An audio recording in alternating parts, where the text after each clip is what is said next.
রাক্ষসী ওঠ ওঠ ওঠ, সর্বনাশী, তুই আমার ছোট ছোটটাকে পুড়িয়েছিস, আমার স্বামীকে পুড়িয়েছিস। তোর শরীরে এত খিদে কেন? কেন তোর শরীরে এত খিদে কেন? আমি বিদঘুটে রাক্ষসী, তাই আমার এত খিদে। আমি কুৎসিত রাক্ষসী, তাই আমার এত খিদে। আমার শরীরে গাইয়া গন্ধ, আর সেই গন্ধে আমি মাতাল করেছি সবাইকে।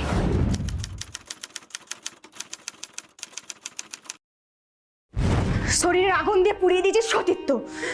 চরিত্রহীন মেয়ে, তোকে কি করে শায়েস্তা করতে হয় আমি দেখাচ্ছি।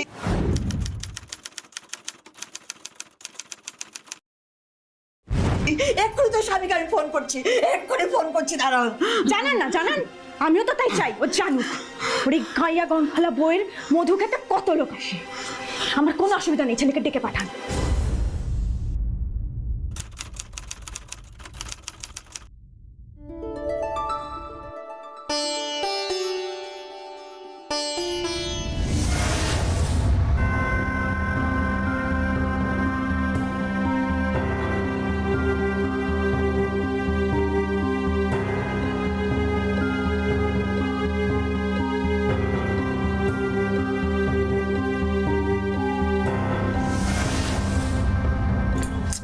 কি হলো, কি ডিস্টার্ব করছো কেন? কোথায় ডিস্টার্ব করলেন গো? একটু শুধু পাশে বসেছি। না, বসবে না। তোমার গায়ের ওই গাইয়া গন্ধটা আমার সহ্য হয় না। বিয়ের পর দিন তুমি চলে গেলে, ফুলসজ্জার দিনও তুমি অন্য ঘরে গিয়ে শুয়ে পড়লে। 3 মাস পরে এলে, আমার দিকে চেয়েও দেখলে না। ওরে আমার পরম সুন্দরী রে, আমার তো খেতে কোনো কাজ নেই, আমি ওনাকে বসে বসে দেখবো?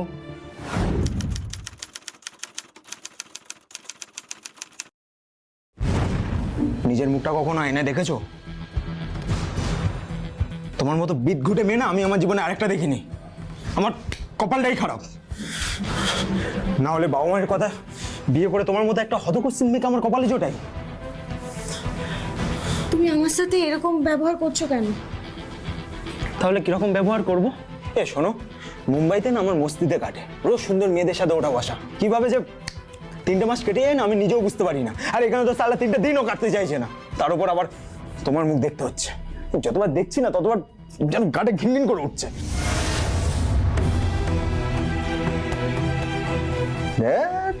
আবার নেকা কান্না আছে দেখছি, যত সব গাইয়া মেলোড্রামা। শোনো, তোমার কাঁদতে হলে কাঁদো, হাসতে হলে হাসো, আমি অন্য ঘরে যাচ্ছি। আমার জাস্ট অস্বস্তি লাগছে এখানে। হ্যাঁ, আরেকটা কথা, আমি কাল মুম্বাই বেরিয়ে যাচ্ছি। দয়া করে অনুরোধ করছি, যাওয়ার সময় দরজার কাছে দাঁড়িয়ে থাকবে না। তোমার এই থোবড়াটা দেখে বেরোলে আমার পুরো জার্নিটাই অশুভ হয়ে যাবে। দ্যাট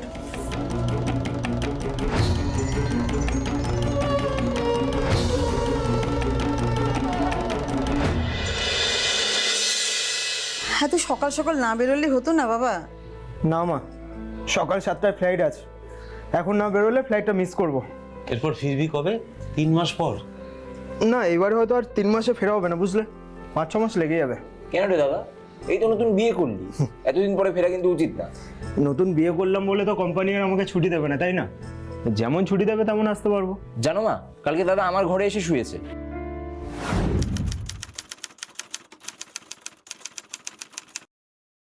উমা, সে কি? এই, তোর বৌমার সাথে ঝগড়া হয়েছে নাকি? আরে না না, ওরকম কোনো ব্যাপার না। বৌমা কোথায়? ছেলেটা বেরোচ্ছে, ওর তো এখানে থাকা উচিত।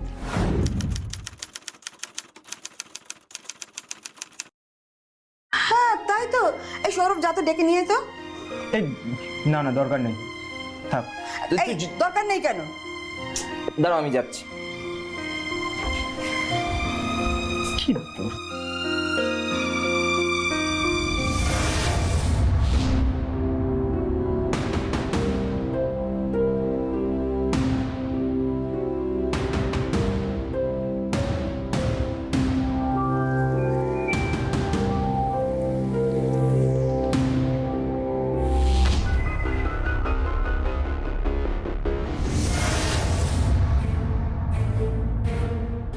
কি হয়েছে সৌরভ?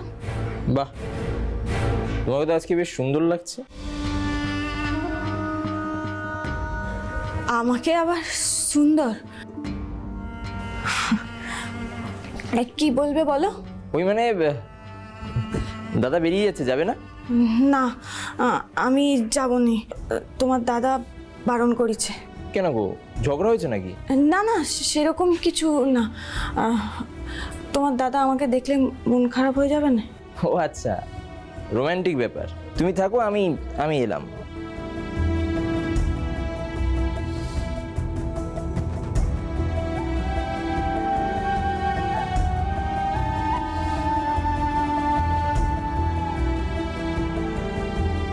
করে আমার পরম সুন্দরী রে, আমার তো খেতে কোনো কাজ নেই, আমি ওনাকে বসে বসে দেখবো।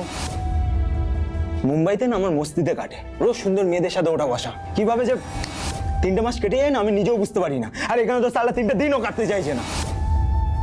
তার উপর আবার তোমার মুখ দেখতে হচ্ছে। যতবার দেখছি না ততবার যেন গাটে ঘিনঘিন করে উঠছে। আমি কাল মুম্বাই বেরিয়ে যাচ্ছি। দয়া করে অনুরোধ করছি, যাওয়ার সময় দরজার কাছে দাঁড়িয়ে থাকবে না।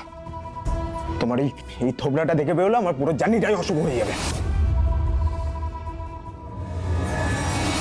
কি হয়েছে সৌরভ?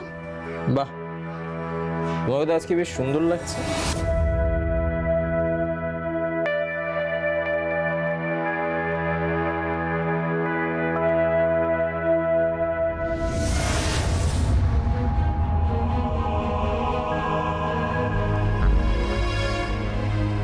আমাদের দুধ দুধ দুধ।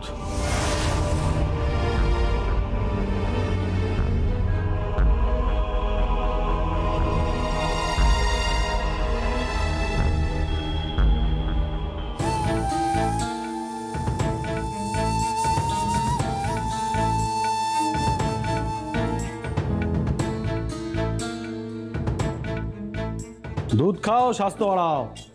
বৌদি বৌদি। হ্যাঁ, আসছি।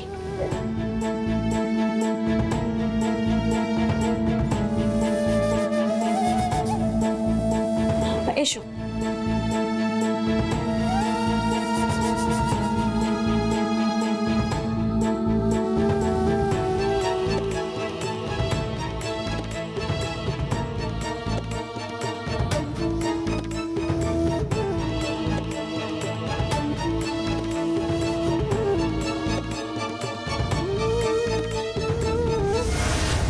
কি দেখছো নিমাই? কিছু না দিদিমণি, আজকে না তোমার একটু অন্যরকম লাগছে।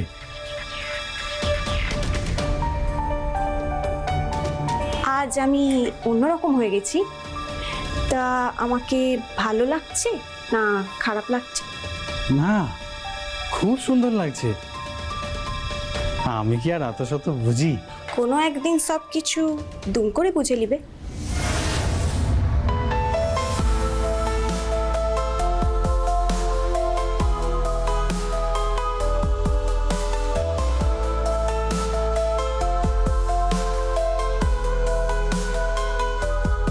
হ্যাঁ নিমাই,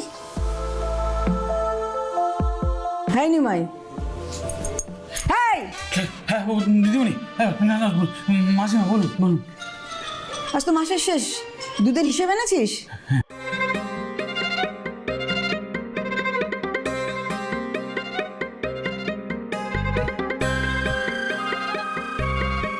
সন্ধ্যেবেলা এসে নিয়ে যাস, সকালেও আসতে পারিস।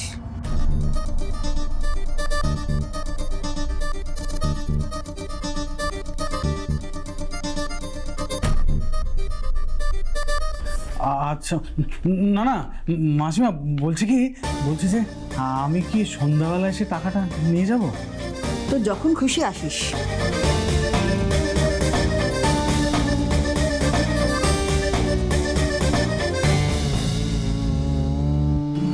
বৌমা, হ্যাঁ মা। আজকে 4টের সময় তোমার রেখামাসির বাড়িতে যাব, তোমার শ্বশুরকে নিয়ে। রেখামাসির বাড়িতে 7 দিন ধরে কীর্তনের আসর বসেছে। আমি ভাবছি 7 দিনই যাব, মানে প্রত্যেক দিনে আমার যেতে ইচ্ছা করছে, যাব। আমি আজকে ওই নিমায়ের দুধের দামটা তোমার কাছে রেখে যাব, তুমি নিমা এলে ওকে দিয়ে দিও, কেমন? সৌরভ থাকবে না? ও তো সন্ধেবেলা হলেই ক্লাবে ক্যারাম খেলতে ছোটে, ওর কাছে টাকা পয়সা দিয়ে কোনো ভরসা আছে? কখন হারিয়ে ফেলবে। ঠিক আছে মা। আজ তোমার স্বামী চলে গেল, তুমিও যাওয়ার সময় এলে না কেন? ও আমায় আসতে বারণ করেছিল। কেন? তোমাদের মধ্যে কি ঝগড়া হয়েছে নাকি? না না, সেরকম কিছু না। দেখো বৌমা, পুরুষ মানুষরা মাঝে মাঝে একটু আধটু অভিমান করে ওসব বলে, ওসব শুনতে নেই। বলছিলাম মা, একটু বাজারে যেতাম, কিছু কেনাকাটা করতে। ঠিক আছে, তুমি সৌরভকে বলে দিও, সৌরভ কিনে এনে দেবে। সৌরভকে বলা যাবে না, ওই আর কি 3 মাসের জমা ছিল, শেষ হয়ে গেছে। একটু দোকানে। ও ঠিক আছে, বুঝতে পেরেছি। ঠিক আছে, তো কখন যাবে? ওই 3:30 নাগাদ। এখন তো রান্না আছে, খেতে দেওয়া আছে দুপুরে, বাসন টাসন মেজে তারপরে যাব। ঠিক আছে, তুমি 4টের সময় চলে এসো। তোমার শ্বশুরমশাইকে নিয়ে তো আমি বেরোবো 4টের সময়। আচ্ছা মা। ও মা, চেহারার একই ছিরি করেছো তুমি, সিঁদুর লেপটে আছে, চুল খোলা। শোনো, রান্না করতে যাওয়ার আগে না ভালো করে চান করে নেবে, কেমন? আচ্ছা মা।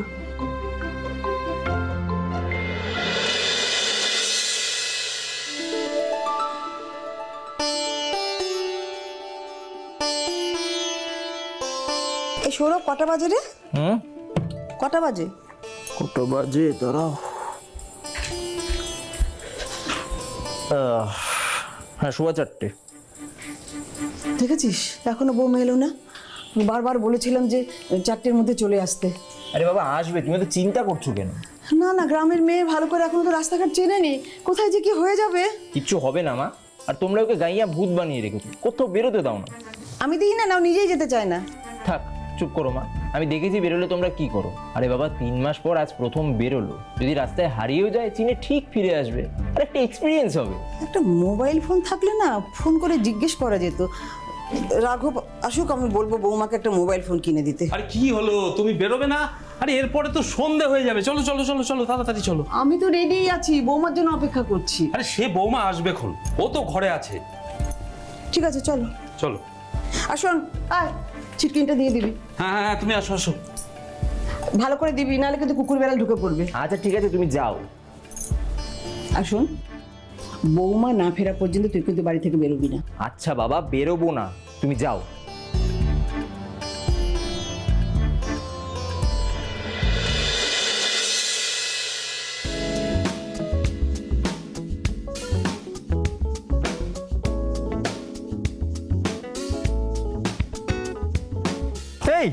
এই খাসা বউটা কে রে? জানি না, তবে হেভি মডেল মাইরি। উফ, আগুন আগুন!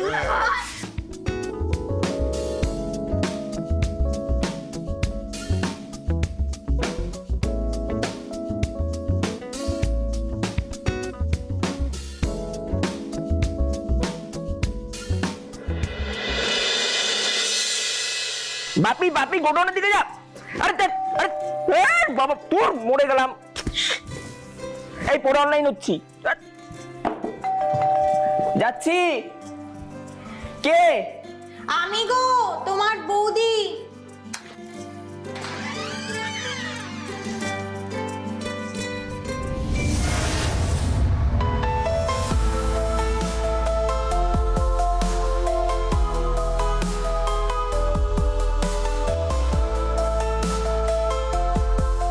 কি হলো সৌরভ, এভাবে মুখের সামনে দাঁড়িয়ে আছো কেন?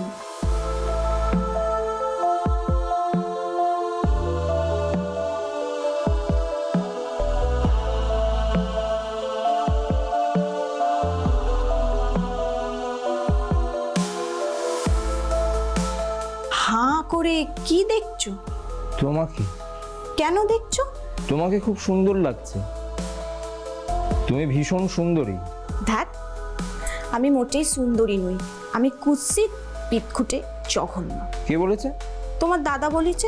দাদা তাহলে সুন্দরীর মানে জানে না, অথবা তোমাকে আদর করবার জন্য বলেছে। তোমার দাদা আদর করতে জানে, তাই? তুমি আদর করতে জানো? হ্যাঁ। আমাকে শিখিয়ে দেবে? তুমি চাইলেই দেবো। কবে দেবে? যেদিন তুমি চাইবে। আমি তো হা করে বসে থাকবো।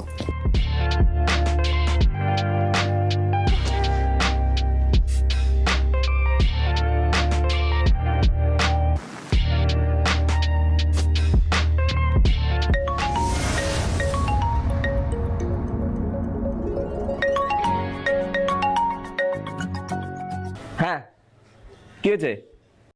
আরে আমাকে লাগবে মানে, আরে ক্যারাম বোর্ডের টিম বানাবি, আমাকে লাগবে কেন? আরে আমার কি আইডেন্টি কার্ড লাগবে নাকি আরে ক্যারাম বোর্ডের টিম বানাতে? এই রাখ তো, যত সব আজই বলছি। যাও দেবরজি যাও, ক্লাবে গিয়ে ক্যারাম খেলে এসো। আমার দিদা বলতেন যে কালের যা ফল না খাইলে রসাতল। তোমার কপালে সব ফলই জুটবে, তবে সময় মতো। যাও, লাল গুটি তোমার জন্য অপেক্ষা করছে, আর অন্য গুটি পরে।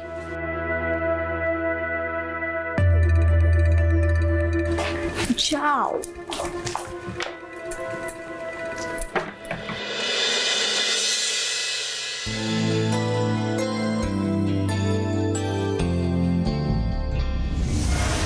ওরে আমার পরম সুন্দরী রে, আমার তো খেতে কোনো কাজ নেই, আমি ওনাকে বসে বসে দেখবো। নিজের মুখটা কখনো আয়নায় দেখেছো? তোমার মতো বিদঘুটে মেয়ে না আমি আমার জীবনে আরেকটা দেখিনি। আমার কপালটাই খারাপ, না হলে বাবা মায়ের কথা বিয়ে করে তোমার মতো একটা হতকস্তিন মেয়েকে আমার কপালে জোটাই।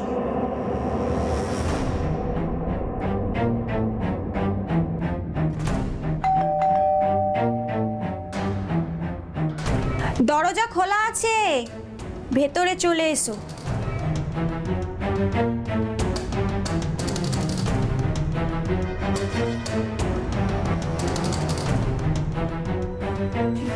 এসো নিমাই, এসো, বলো। ওই দুধের দামটা নিতে এলাম দিদিমণি। তুমি থাকো কোথায়? বাসুদেবপুর। সে তো অনেকটাই দূরে। হ্যাঁ দিদিমণি। শুধু কি টাকা নিতে এসেছো, নাকি অন্য কোনো টানে? না মানে ওই সকালে ওই ইশারা, মানে আমি মানে না না না, কিছু বুঝলাম না দিদিমণি।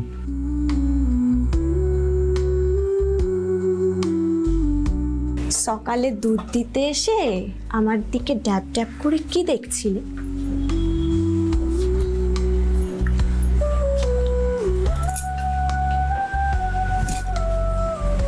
কি হলো, বললে না তো?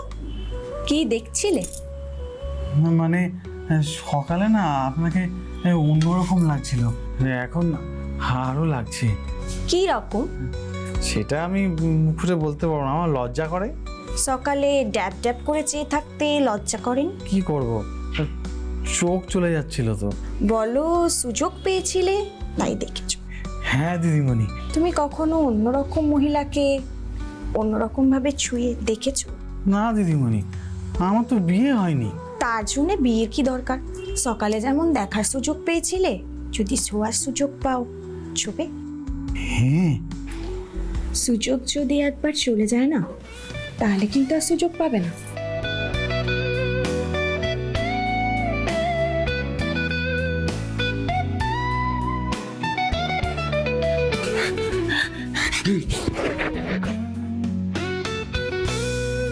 দাঁড়াও, তোমার দুধের টাকাটা নিয়ে যাও। নাও, এবার যাও।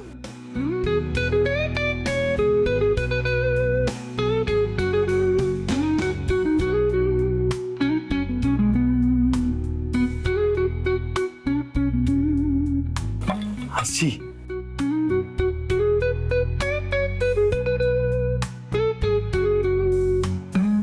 কি হলো, কি ডিস্টার্ব করছো কেন? কোথায় ডিস্টার্ব করলুম গো? একটু শুধু পাশে বসেছি। না বসবে না, তোমার গায়ের ওই গাইয়া গন্ধটা আমার সহ্য হয় না। বিয়ের পর দিন তুমি চলে গেলে, ফুলসজ্জার দিনও তুমি অন্য ঘরে গিয়ে শুয়ে পড়লে। 3 মাস পরে এলে, আমার দিকে চেয়েও দেখলে না। ওরে আমার পরম সুন্দরী রে, আমার তো খেতে কোনো কাজ নেই, আমি ওনাকে বসে বসে দেখবো। নিজের মুখটা কখনো আয়নায় দেখেছো? তোমার মতো বিদঘুটে মেয়ে না আমি আমার জীবনে আরেকটা দেখিনি। আমার কপালটাই খারাপ, না হলে বাবা মায়ের কথা বিয়ে করে তোমার মতো একটা হতকস্তিন মেয়েকে আমার কপালে জোটাই। তুমি আমার সাথে এরকম ব্যবহার করছো কেন? তাহলে কিরকম ব্যবহার করব? শোনো, মুম্বাইতে না আমার মস্তিতে কাটে, রোজ সুন্দর মেয়েদের সাথে ওঠা বসা, কিভাবে যে 3টে মাস কেটে যায় না আমি নিজেও বুঝতে পারি না। আর এখানে তো সালা 3টে দিনও কাটতে চাইছে না, তার উপর আবার তোমার মুখ দেখতে হচ্ছে। যতবার দেখছি না ততবার যেন গাটে ঘিনঘিন করে উঠছে। বাঁকুড়ার বেলিয়াতোর গ্রামের মেয়ে পরিণীতা, বাবা মারা গেছে, মা তার সর্বস্ব দিয়ে বিয়ে দিল শ্যামনগরের গারুলিয়া নিবাসী রাঘব বিশ্বাসের সঙ্গে। সম্বন্ধ করে বিয়ে করায় স্ত্রীকে প্রথম থেকেই রাঘবের পছন্দ না। গ্রাম্য চলনে, গ্রাম্য সাজে অভ্যস্ত তরুণী পরিণীতাকে তার মনে হতো বিদঘুটে, কুৎসিত। বরং চাকুরিস্থলে শহুরে মেয়েদের নারী সঙ্গ তার অনেক পছন্দের ছিল। সে বেশিরভাগ সময় তার চাকুরিস্থল মুম্বাইতে কাটানো পছন্দ করত। অন্যদিকে বিদঘুটে, কুৎসিত বিশেষণে ভূষিত হয়ে পরিণীতার মনের মধ্যে জন্ম নেয় এক বিরাট প্রতিহিংসা। সে নিজেকে প্রমাণ করার জন্য মরিয়া হয়ে ওঠে যে সে পুরুষদের চোখে সুন্দরী, আকর্ষণীয়। সে বাজবিচার না করে জীবনটা পুরুষ সঙ্গে ভরে তোলে আর মনে মনে আশ্বস্ত হয় এই ভেবে যে এটা তার নারীত্বকে অপমানের তিরোধার প্রতিশোধ। একের পর এক লঙ্ঘন হতে থাকে সম্পর্কের সীমারেখা, থোকা থোকা করে জন্ম নেয় অপরাধ। নমস্কার, আমি শ্যামনগর থানার ওসি দেবরাজ মাইতি। আজ আমি আপনাদের দেখাবো এক মর্মান্তিক, বেদনাদায়ক ঘটনা। হ্যালো, শ্যামনগর নোয়াপাড়া থানা। কোথায়? গাডুলিয়া?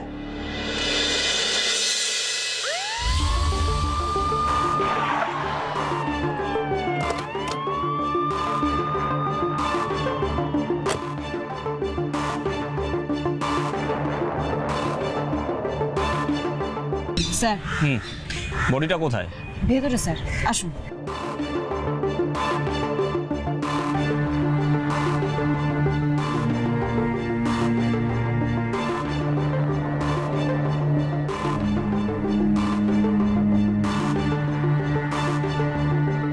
স্যার, লাশটা হ্যাঙ্গিং ছিল।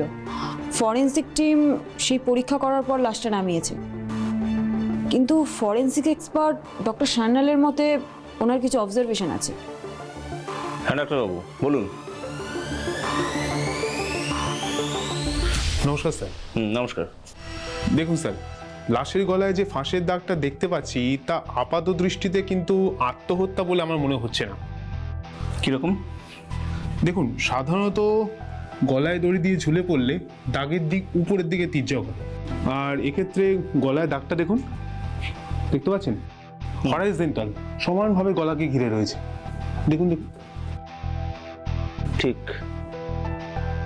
দেখুন, দড়িতে বা শাড়িতে ঝুলে ফাঁস লাগলে পজিশন অন নেক মানে গলার ওপরের অংশে, মানে থাইরয়েড কার্টিলেজের ওপরে থাকে। আর দেখুন গলায় দাগটা দেখতে পাচ্ছেন, এটা কিন্তু থাইরয়েড কার্টিলেজের নিচে মানে গলার নিচের অংশে। আর তাছাড়া ফরেন্সিক দৃষ্টিভঙ্গিতে গলায় দড়ি দিয়ে আত্মহত্যা করলে মুখ আর চোখের অবস্থা তুলনামূলকভাবে কিন্তু শান্ত থাকে, কম ফুলে থাকে। কিন্তু এক্ষেত্রে দেখুন প্রচণ্ড ফোলা, কিন্তু চোখ একদম লাল আর তার সঙ্গে জিভটা বেরিয়ে এসছে। তাহলে আপনার মতে এটা আত্মহত্যা নয়, খুন? দেখুন, আমার তো তাই মনে হয়, কারণ এই ধরনের ফাঁসিয়ে মৃত্যু হওয়ার পর ভিকটিম তো আর নিজে নিজে ঝুলে পড়তে পারে না। প্রথমে তাকে কেউ মেরেছে, তারপরে ঝুলিয়ে দিয়েছে। হ্যাঁ ডক্টর, আপনি ঠিকই বলেছেন। তবে গলায় দাগ ছাড়া আর কিছু আপনার চোখে পড়েছে যেটা সাপোর্ট করে যে ভিকটিম খুন হয়েছে? না, আপাতত না। সৃজা, এটা কি ভিকটিমের বাড়ি? হ্যাঁ স্যার। আচ্ছা, বাড়িতে কে কে আছেন? ভিকটিমের শ্বশুর, শাশুড়ি আর দেওর। শ্বশুর, শাশুড়ি, দেওর। আর স্বামী থাকে না? স্বামী মুম্বাইতে চাকরি করে। ও ঠিক আছে, চলো সবার সাথে একবার কথা বলবো। Yes sir.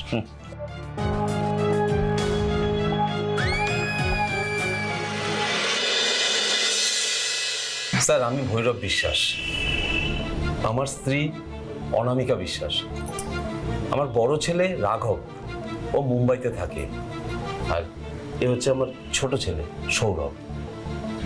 আপনার বড় ছেলে রাঘবকে ওনার স্ত্রীর মৃত্যুর খবরটা ফোন করে জানিয়েছেন? হ্যাঁ স্যার, কবে আসছেন উনি? আসলে ও তো প্রাইভেট অফিসে কাজ করে, তাই ছুটি পেতে খুব ঝামেলা হয়। বলেছে চেষ্টা করে ছুটি নিয়ে আসবে। আচ্ছা, আচ্ছা, আপনাদের কি মনে হয় আপনাদের বাড়ির বউ সুইসাইড করতে গেল কেন? সেটা তো আমরা বলতে পারবো না, তবে এটুকু বলতে পারি যে শ্বশুর বাড়ির তরফ থেকে কোনো প্রেশার ওর উপরে ছিল না। হঠাৎ এ কথা বলছেন কেন? আমি একজন রিটায়ার্ড সরকারি কর্মচারী, রাইটার্স বিল্ডিংয়ে কাজ করতাম। সেখানে পুলিশ ডিপার্টমেন্টের অনেক আমার বন্ধু ছিলেন। তাদের কাছ থেকে শোনা অভিজ্ঞতাই বলে যে সাধারণত পণপ্রথা বা বধূ নির্যাতন এগুলোর জন্যই আত্মহত্যার ঘটনা ঘটে। আর আমি ভাবলাম যে আগেভাগে যদি আপনাদের আমি এটা জানিয়ে রাখি। আমরা আমাদের বৌমাকে এক কাপড়ে ঘরে নিয়ে এসেছিলাম, আর ওর সব গয়নাগাটি আমাদের বাড়ি থেকেই আমরা গড়িয়ে দিয়েছিলাম। আপনার ছেলের সাথে ভিকটিমের বিয়েটা কি সম্বন্ধ দেখে? ভিকটিম মানে যিনি সুইসাইড করেছেন? ও হ্যাঁ হ্যাঁ, আমাদের বৌমার সম্বন্ধ করেই ওকে আমরা নিয়ে এসেছিলাম। আমরা চেয়েছিলাম যে গ্রামের একদম সাদামাটা গরিব ঘরের মেয়েকে ছেলের বউ করে আনবো, বেশ সুখে সংসার করবে দুজনে। কিন্তু সে যে 3 মাসের মধ্যে রং বদলে ফেলবে সেটা কে জানতো বলুন তো? কি বলতে চাইছেন একটু ডিটেলে বলুন। ও ভীষণ ছেলেচাটা স্বভাবের ছিল। এই দুধওয়ালা বলুন, পেপারওয়ালা বলুন, তাদের দেখলেই না ওর মন নেচে উঠতো আর সবার সাথে বক বক শুরু করে দিত। আসলে আমরা কানাঘুষে জানতে পেরেছিলাম যে গ্রামে নাকি ওর প্রেমিক ছিল, আর সেই জন্যই হয়তো আমার ছেলের সঙ্গে বিয়েটা ও মন থেকে মেনে নিতে পারেনি। এই কারণেই হয়তো। আপনার সাথে আপনার বৌদির সম্পর্ক কেমন ছিল? ওই মাঝে মাঝে কথা হতো এটুকু। আপনার মা বলছেন পরিণীতার নাকি একটু ছেলেদের সাথে ভাব জমানোর শখ ছিল। আপনি এই বাড়িতে ওর মতনই প্রায় সেম বয়সী, তা আপনার প্রতি ওর কোনো ইন্টারেস্ট ছিল না? না, আমার কোনোদিন সেরকম কিছু মনে হয়নি। আচ্ছা অনামিকা দেবী, আপনার বয়ান অনুসারে পরিণীতা 3 মাসের মধ্যে রং বদলেছিল। 3 মাস আগের রংটা কেমন ছিল? ওই অজপাড়াগের মেয়েরা যেমন হয়, সাদামাটা। সাজগোজ বলতে ওই ফিতে দিয়ে চুল বাঁধা আর কপালে টিপ পরা, আর সবাইকে মান দিয়ে কথা বলা। আর বদলে যাওয়া রং? হঠাৎ করে না ও বিউটি পার্লারে যাওয়া শুরু করলো, শাড়ি ব্লাউজ পরার ধরন পাল্টে গেল, সবার সাথে তর্ক করতো, যখন তখন বাড়ি থেকে বেরিয়ে যেত, কাউকে জিজ্ঞেস করার প্রয়োজন মনে করতো না। মনে হয় এই সবই ওর মনের মধ্যে ছিল। প্রথম 3 মাস ভান করতো। তাই যদি হয় তাহলে ওনার মনের ইচ্ছা পূরণের পথ উনি নিজেই খুঁজে নিয়েছিলেন। তাহলে ওনার আত্মহত্যা করার দরকারটা পড়লো কেন? সেটা আমরা কি করে বলবো বলুন তো, কার মনের মধ্যে কি আছে? যদিও এখনো প্রমাণিত হয়নি, তবুও আমাদের ফরেনসিক রিপোর্ট বলছে এটা আত্মহত্যার কেস নয়, এটা খুনের কেস। খুন? কি বলছেন স্যার? যদি স্যার খুনের কেস হয় তাহলে সেটা কে করেছে আমাদের পক্ষে বলা সম্ভব নয়, কারণ রিসেন্ট ওর সাথে বাইরের কিছু লোকের সম্পর্ক হয়েছে। খুন করলে হয়তো তারা করে থাকতে পারে, কিংবা আপনাকে একটু আগে বললাম না যে কানাঘুষে শুনেছিলাম যে ওর বাপের বাড়ির কাছে কেউ প্রেমিক আছে, হয়তো সেই প্রেমিকই এসে পরিণীতাকে খুন করে চলে গেছে। মানে এই সবটাই আপনার ধারণার উপরে ভিত্তি করে বললাম, না হলে আমার মনে হয় যে এটা নিতান্তই একটা আত্মহত্যা, এছাড়া আর কিছু নয়। সৌরভবাবুর কি মনে হয়? হ্যাঁ, আমার কিছু মনে হয় না। আপনার বোধহয় আমাদের জিজ্ঞাসাবাদ ঠিক পছন্দ হচ্ছে না। হ্যাঁ, ঠিকই ধরেছেন। কারণটা জানতে পারি? খুব স্বাভাবিক, বাড়িতে এরকম একটা আত্মহত্যার ঘটনা ঘটেছে, পরিস্থিতি বিগড়ে রয়েছে, যার অস্তিত্ব এই বাড়িতে 3 মাসের বেশি কিছু, যাকে আমরা এখনো ভালো করে চিনেই উঠতে পারিনি। আপনারা তার সম্পর্কে আমাদের জিজ্ঞেস করছেন, আবার আপনারা বলছেন ও খুন হয়েছে। আপনারা তদন্ত করুন, আপনারা খুঁজে বার করুন খুনিকে, আমরা কি করে জানবো? আপনি বোধহয় জানেন না এই জিজ্ঞাসাবাদটাও খুনের তদন্তের মধ্যেই পড়ে। যাই হোক, আপনাদের আর বিরক্তির কারণ আমরা হব না। আপনারা পরিণীতা বিশ্বাস সহ প্রত্যেকের নাম্বারটা আমাদের দিয়ে দেবেন, আর আপনাদের সবার হাতের ছাপটাও আমরা নেব। আপনারা আপনাদের পার্সোনাল ব্যবহৃত চিরুনি, টুথব্রাশ আমাদের দিয়ে দেবেন। কিন্তু বৌমার তো কোনো মোবাইল ফোন ছিল না। সে কি, আজকের দিনেও? যাই হোক, আপনি আপনাদের সবার নাম্বারগুলো দিয়ে দেবেন, আর লাস্টটা আমরা পোস্টমর্টমে পাঠানোর ব্যবস্থা করছি যত তাড়াতাড়ি সম্ভব।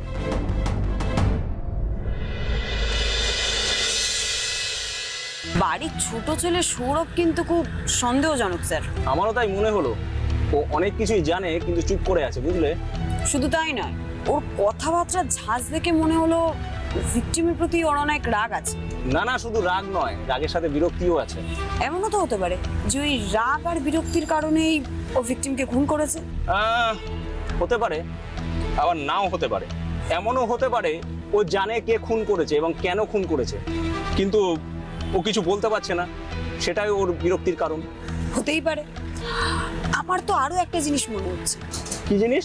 পুরো ফ্যামিলি জানে কে খুন করেছে এবং কেন খুন করেছে। ওরা আমাদের সাথে কথা বলার আগে রিহার্সাল করে নিয়েছে। আমারও কথা বলতে গিয়ে মনে হয়েছে দে আর ওয়েল রিহার্সড। তবে সেক্ষেত্রে সৌরভকে খুব কম সংলাপ দেওয়া হয়েছিল, তাই ও নিজস্ব কিছু ভুল সংলাপ দিয়েছে। তবে আগে ফরেন্সিক রিপোর্টটা আসতে দাও, তারপরে পেটে রুলের গুঁতো মেরে সব কথা বার করে নেবো, রিহার্সাল করা বার করে দেবো। আমরা কি আরো একজনকে সাসপেক্ট লিস্ট থেকে বাদ দিয়ে রেখেছি? তুমি কি ভিকটিমের স্বামী রাঘব বিশ্বাসের কথা বলছো? হ্যাঁ স্যার। একদমই না। তবে আমার মনে হলো যে রাঘব বিশ্বাস খুন করে আবার ওদের ফ্যামিলির সবার সাহায্যে মুম্বাইতে পালিয়ে গেছে। বাই দ্য ওয়ে, তুমি ওদের সবার নাম্বারের সাথে রাঘব বিশ্বাসের ফোন নাম্বারটা নিয়েছো তো? হ্যাঁ স্যার।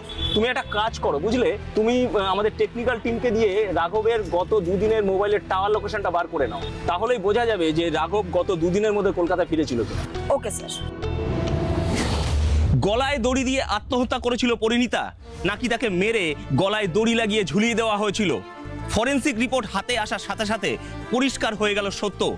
ফরেন্সিক রিপোর্ট জানালো ভিকটিমকে গলায় ফাঁস দিয়ে আগে খুন করা হয়, তারপর তাকে প্ল্যান করে ঝুলিয়ে দেওয়া হয়।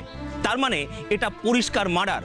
ফরেন্সিক রিপোর্ট এও জানালো যে ভিকটিম নাকি খুন হওয়ার কিছুক্ষণ আগে কারোর সাথে শারীরিক সম্পর্কে লিপ্ত হয়েছিল। কার সাথে সেটা জানতে আমাদের আরও একটা দিন লাগলো, আর মাঝের এই সময়টাতে আমরা করলাম এক রাউন্ড কড়কড়ে জিজ্ঞাসাবাদ। স্যার বিশ্বাস করুন স্যার, আমি কিছু করিনি স্যার। আমি স্বীকার করছি আমার সাথে বৌদির একটা শারীরিক সম্পর্ক ছিল। সব ঘটনা খুলে বল। এবার বিরক্তি প্রকাশ করলে তোর বিরক্তির 109 করে ছাড়বো, বুঝেছিস? নে বল। দাদা মুম্বাই চলে যাওয়ার পর বৌদির সবটা বদলে গেল। ওর সাজগোজ, পোশাক আশাক সব। প্রথমে ব্যাপারটা বুঝতে পারি, বিয়ের পর আমার সাথে সুস্থ ব্যবহারই করতো, কিন্তু সেদিনের পর থেকে আমার প্রতি বৌদির ব্যবহার সম্পূর্ণ বদলে গেল। ও আমার সাথে একটা শারীরিক সম্পর্ক করবার ইঙ্গিত দিত, আর একদিন সম্পর্ক হয়ে গেল।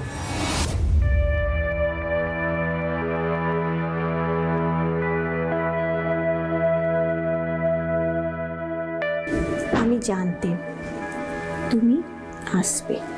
কি করে জানতে? কারণ আমি তো তোমাকে আমার নেশা ধরিয়ে দিয়েছি। ধরিয়েছো তো, কিন্তু কেন? আমি আমার তেষ্টা মেটাবো বলে। তাহলে মেটাও তোমার তেষ্টা। তাহলে কিন্তু তোমার নেশা আরো বেড়ে যাবে। বারুক, আমি তোমার নেশায় বুঁদ হয়ে যেতে চাই। কি অপমান করছে দাদা?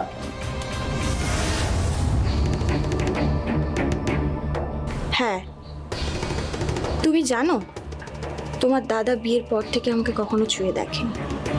ফুলসজ্জার দিনও অন্য ঘরে গিয়ে শুয়ে পড়ল। তোমার দাদা যখন মুম্বাইতে ছিল তখন মা একদিন আমাকে ফোন দিল, আর আমি কথা বলছিলাম, তখন ফোনের ওই পার থেকে একটা মহিলার স্বর শুনতে পাই। সেটা খুব সুস্থ শব্দ না, তবুও মেনে নিয়েছি। কিন্তু তোমার দাদা যেদিন বলল আমার গায়ে গাইয়া গন্ধ, আমি কুৎসিত পিতঘুটে, সেদিনই মনে মনে প্রতিজ্ঞা করলাম যে নিজেকে সুন্দর করে তুলব। তোমার দাদা যেমন মুম্বাইতে জীবন চালাচ্ছে, আমিও এখানে সেরকম জীবন চালাবো।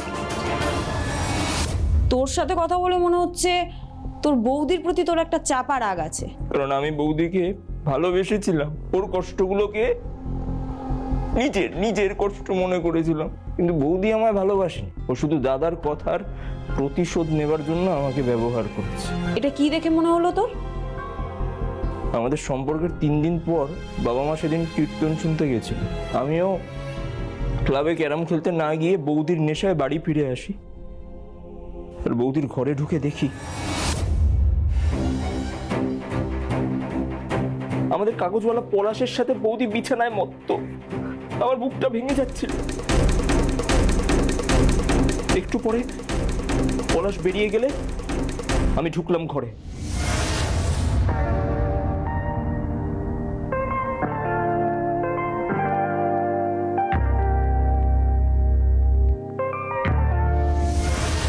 এগুলো কি হচ্ছে বৌদি? কি হচ্ছে মানে? ওই খবরের কাগজওয়ালা পলাশের সঙ্গে তুমি কি করছিলে? তোমার সাথে যা করেছি তাই। তোমার একটু লজ্জা করলো না? লজ্জা সে তো আমি কবেই বিসর্জন দিয়েছি। প্রথমেই তোমাদের দুধওয়ালা নিমাইয়ের কাছে, তারপর তোমার কাছে, আর তারপর পলাশের কাছে। সবাই আমায় বলছে আমি কি সুন্দর কি সুন্দর, কিন্তু কান চেপে ধরলেই তোমার দাদার কথাগুলো কানে বাজছে। আমি কুৎসিত বিদঘুটে, এই কথাগুলো যতদিন আমার কানে বাজবে আমি ততদিন লজ্জার বিসর্জন দেব। তুমি এগুলো বন্ধ করো বৌদি। কেন? আমি তোমায় ভালোবাসি। ধুর, ওসব ভালোবাসা ঠাসা আমার আসে না। তুমি বলো তোমার নেশা হয়েছে, আমি তোমাকে বিছানায় টেনে নেব। এসব ভালোবাসা ঠাসার কথা বলো না।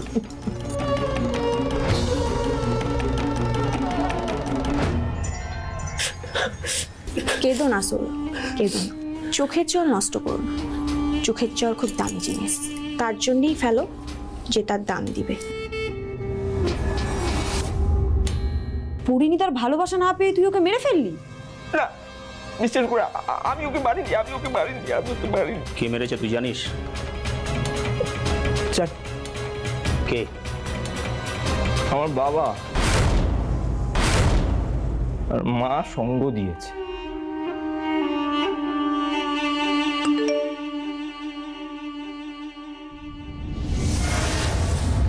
স্যার, ভিকটিমের বডিতে পাওয়া স্পামের ডিএনএ টেস্ট করা হয়েছে। দেখুন এটা কার ডিএনএ।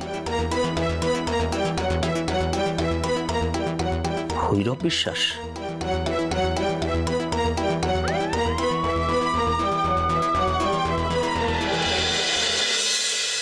কে আগে মুখ খুলবি বল। নইলে ডান্ডার বাড়ি এমন র্যান্ডাম মিউজিক করবে দুজনে একসাথে কোরাস গান গাইবি।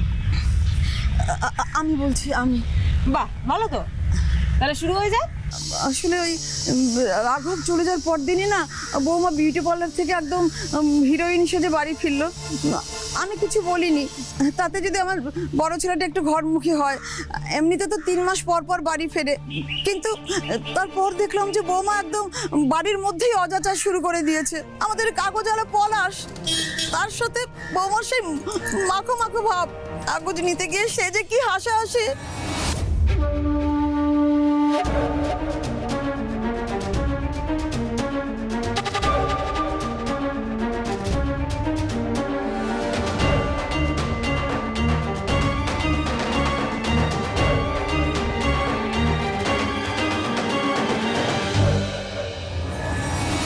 কিন্তু একদিন হঠাৎ করে সন্ধেবেলায় বৌমার ঘর থেকে একটা শব্দ পেলাম। ও ঘরে গিয়ে দেখি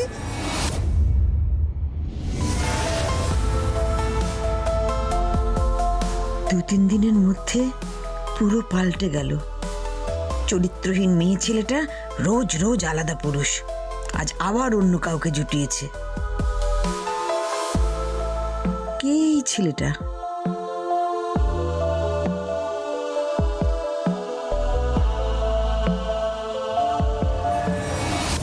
তারপর আমি 3-4 দিন ধরে ভাবছি কি করা যায়।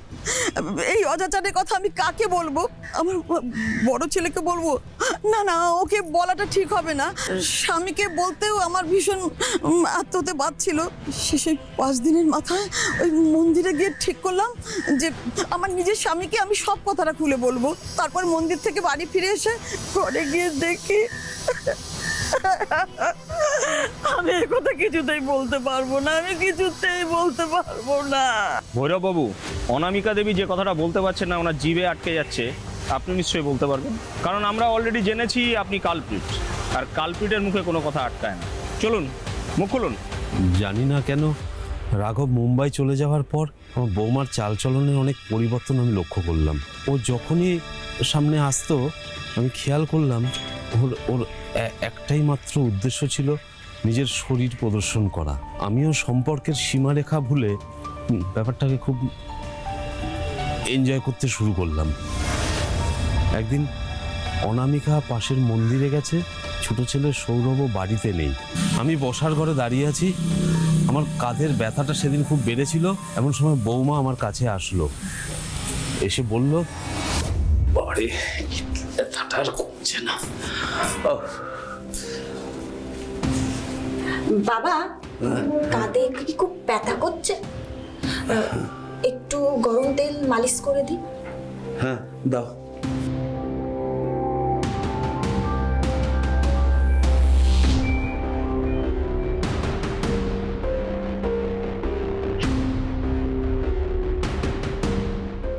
বাবা জামাটা একটু খুলুন।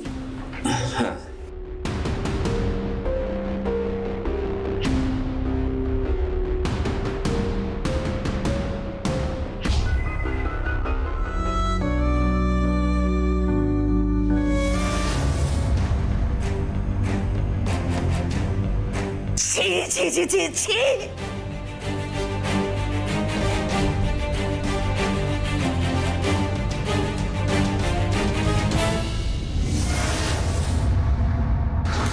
তুমিও, শেষে তুমিও, তোমাকেও গ্রাস করলো ওই সর্বনাশীটা।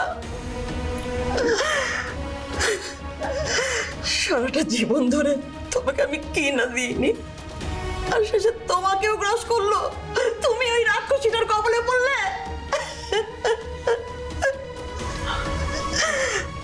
ওই সর্বনাশীটা আমার ছেলে সৌরভকেও নিজের জালে ফাঁসিয়েছিল। আমি লজ্জায় সে কথাটা তোমাকে কিছুতেই বলতে পারছিলাম না। আজকে আজকে মনের জন্য আমি তোমাকে বলতে এসেছিলাম, এসে আমি কি দেখলাম।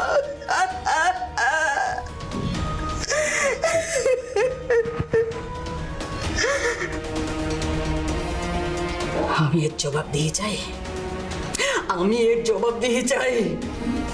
এই সর্বনাশের কাছে আমি জবাব দিয়ে চাই, জবাব দিয়ে চাই।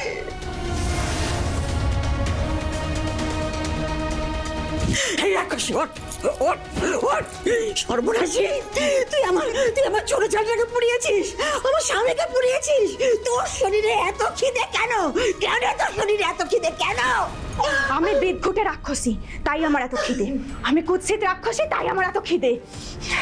আমার শরীরে গাইয়া গন্ধ, আর সেই গন্ধে আমি মাতাল করেছি সবাইকে। শরীরের আগুন দিয়ে পুড়িয়ে দিয়েছি সতীত্ব। চরিত্রহীন মেয়ে, তোকে কি করে সাহায্য করতে হয় আমি দেখাচ্ছি। এক্ষুনি তোর স্বামীকে আমি ফোন করছি, এক্ষুনি ফোন করছি, দাঁড়াও। জানান না, জানান, আমিও তো তাই চাই ও জানুক। ওর এই গাইয়া গন্ধওয়ালা বইয়ের মধু খেতে কত লোক আসে। আমার কোনো অসুবিধা নেই, ছেলেকে ডেকে পাঠান। হ্যাঁ হ্যাঁ জানাচ্ছি। তুমি এসেছো কেন? বেরো এখান থেকে, তোমার জন্য সব হয়েছে। বেরাও। চুপ, দাঁড়াও।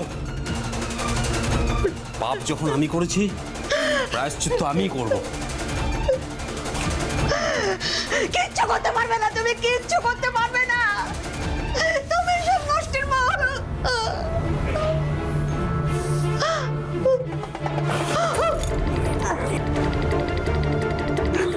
আরে দাঁড়িয়ে দেখছো কি? এখানে সে পাটা ধরো। আরে পাটা চেপে ধরো, ধরো ভালো করে চেপে।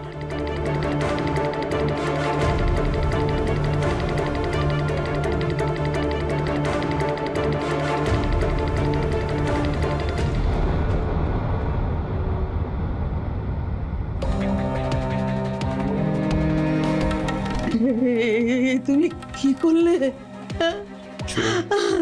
কি করলে? তোমার বড় ছেলেকে তুমি চেনো না? ও যদি জানতে পারে ফিরে এসে এমন হই হল্লা করবে, সারা মহল্লাতে আমাদের ফ্যামিলির কোনো মান সম্মান থাকবে? কিন্তু পুলিশ এসে জিজ্ঞেস করলে কি বলবে তুমি? শোনো, পুলিশ আসার আগে এই লাশটার একটা ব্যবস্থা করতে হবে। আর শোনো, সৌরভ ফিরলে পরে আমরা তিনজন বসবো। পুলিশ এলে আমরা কে কি বলবো সব নিজেরা ঠিক করে নেব। তুমি একটা কাজ করো, তুমি যাও তো, তোমার একটা শাড়ি নিয়ে এসো। যাও, শাড়ি নিয়ে এসো একটা। যাও যাও।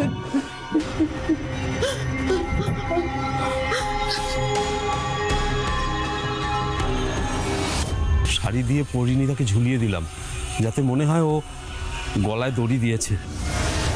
ব্যাস হয়ে গেল। তবু আপনারা শেষ রক্ষা করতে পারলেন না, আপনারা ধরা পড়েই গেলেন। কারণ আপনি চলেন রাস্তায় রাস্তায়, আর আইন চলে ওভারব্রিজে। এখন অপেক্ষা করুন, দেখুন আদালত আপনাদের কি শাস্তি দেয়। নিয়ে চলে এদের।